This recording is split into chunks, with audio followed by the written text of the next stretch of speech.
Once upon a time, there was an understudy. This very talented young lady waited and waited and waited in the wings during Guys and Dolls and during the entire run of Ray Bolger's big hit, Where's Charley? The dramatic critics discovered her talent on the opening night of Cole Porter's Silk Stockings. The producers came to me and said, we have a new show we'd love you to do. It's called Silk Stockings, and it's Cole Porter, and we'd love you to be in the chorus and understudy the singing and dancing star. And I didn't want to be another understudy. And I said, no, I don't want to do that. I'm sorry. I think I'll go out to Hollywood and try to be a movie star. It's about 2 months later, and I have not become a movie star. Phone rings. Ernie Martin, Fearon Martin. We've opened in Philadelphia. It's a huge hit, but guess what? Ivana Dare is sick. Her understudy went on. It would have been you. So now I'm going to make you an offer. What is that? Will you join us as understudy to the understudy? We'll pay you a lot of money.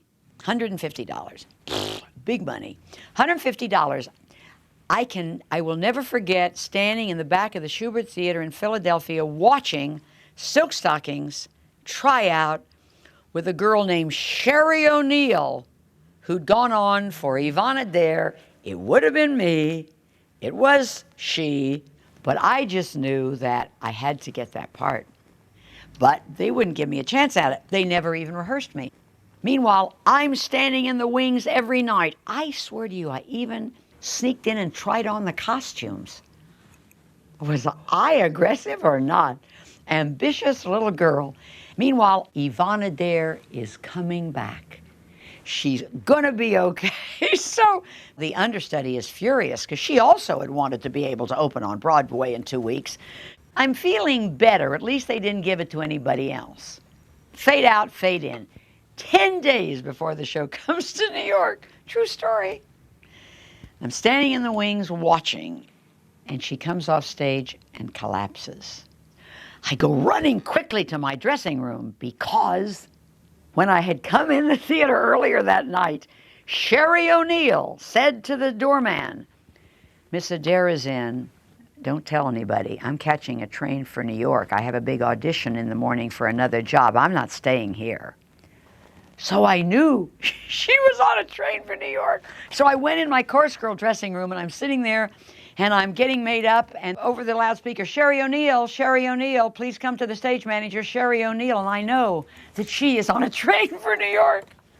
So it happened, Rick. Knock on the door. Gretchen Wyler. So that was the night. Cole Porter was in the audience. Abe Burrows was in the audience.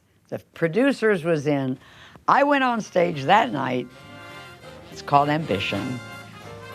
The story ends by Cole Porter being carried up to my dressing room, because it was on the second floor, and Abe and the producers saying, you will open the show in 10 days on Broadway. And I did. She was a real trooper, and she went on and she became a smash. Jesus, they loved her.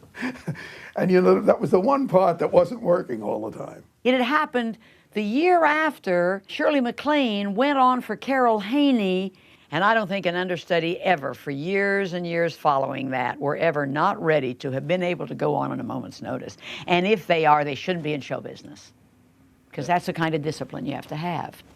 Can you imagine when Sherry O'Neill came back the next day from New York and was told what happened? Hope she got the job she auditioned for. She certainly didn't understudy me.